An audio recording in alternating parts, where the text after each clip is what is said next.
La nouvelle a l'effet d'une bombe. Souffrant d'une profonde dépression, Dalida se suicide à l'âge de 54 ans, dans la nuit du 2 au 3 mai 1987, par surdose de barbiturique. Le drame a lieu dans sa chambre du premier étage de son hôtel particulier du 11 bis rue d'Orchamps, à Montmartre.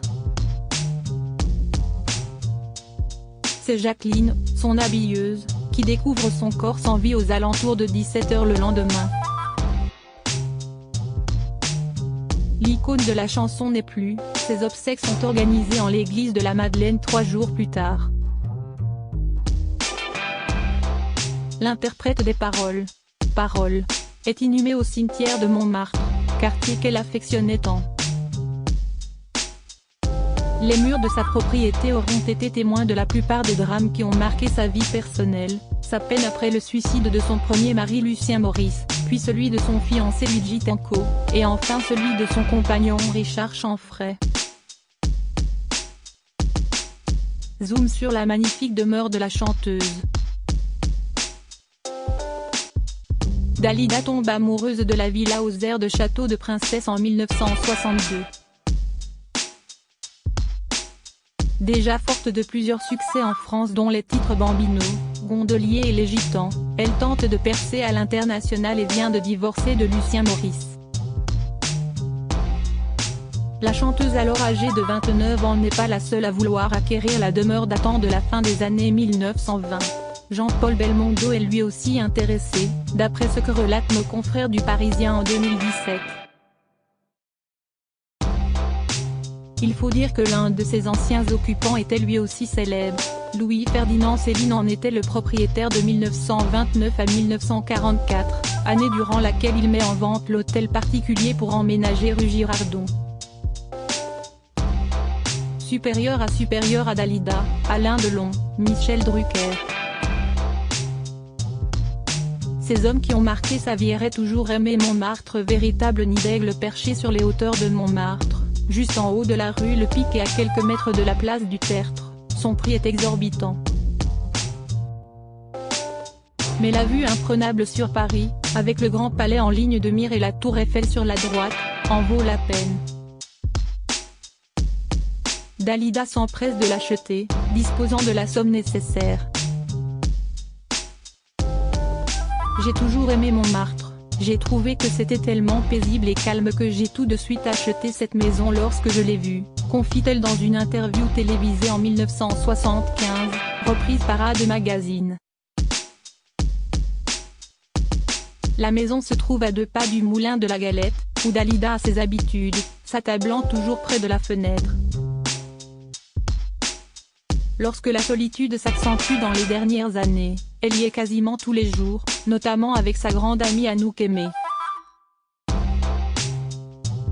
C'était un refuge familial, explique Jean-Manuel Gabert, président de la Société du Vieux Montmartre et auteur d'un livre sur la chanteuse aux Parisiens.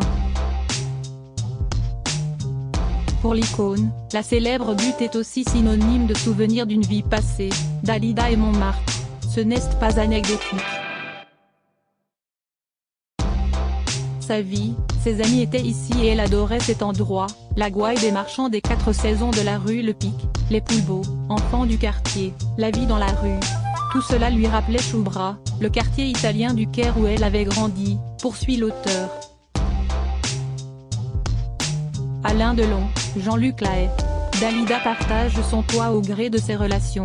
Dalida change la décoration des lieux, car elle trouve que c'est la moindre des choses, quand on peut le faire, d'imaginer le décor ensemble, tel que nous l'aimons. Ainsi, d'après le magazine d'architecture, la star y vit d'abord avec Alain Delon, puis avec Richard Chanfray, son partenaire de 1972 à 1981. Pour lui, elle fait installer un atelier d'artiste au sous-sol, afin que le peintre puisse créer ses toiles dans un espace qui lui est propre. Yolanda Cristina Gigliotti, de son vrai nom, accroche ensuite les œuvres de son compagnon dans un espace qu'elle surnomme la galerie, afin que ses invités puissent les admirer. Ce sera la maison principale de sa vie. et le lieu de rencontre de toute une intelligentsia qui se retrouvait là le dimanche, très simplement, autour d'un plat de pâtes, révèle Jean-Manuel Gabert. Les pièces de la demeure regorgent par ailleurs d'objets en tout genre. Dalida adore ça.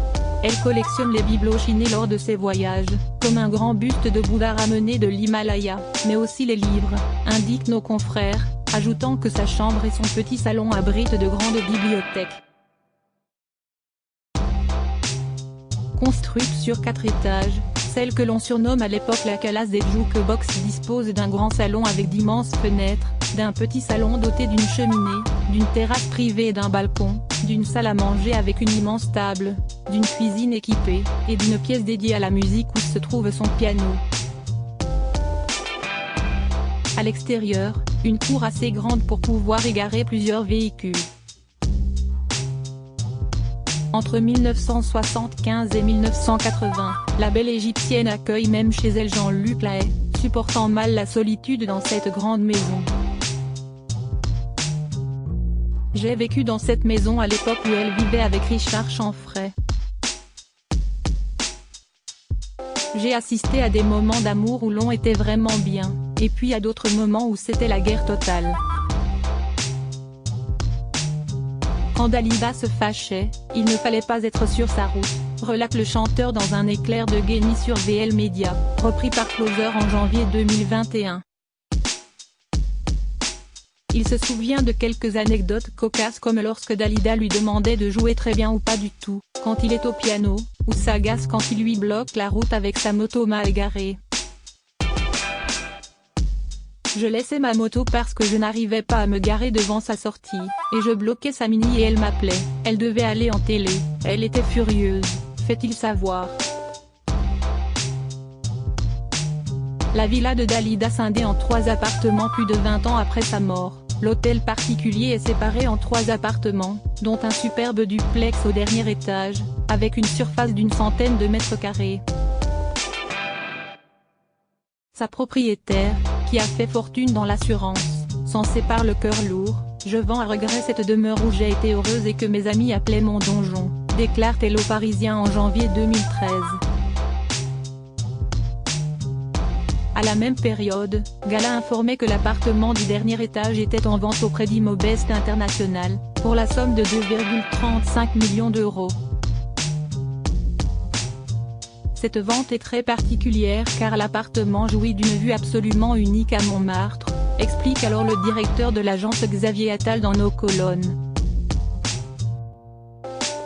Lorsque vous vous approchez des baies vitrées, vous avez l'impression d'être suspendu dans une nacelle avec une perspective vertigineuse sur la capitale. 36 ans après la mort de Dalida, les lieux continuent d'attirer les touristes. Quand j'ouvrais une fenêtre, il y avait toujours des badauds en bas qui regardaient la maison et la plaque à la mémoire de Dalida.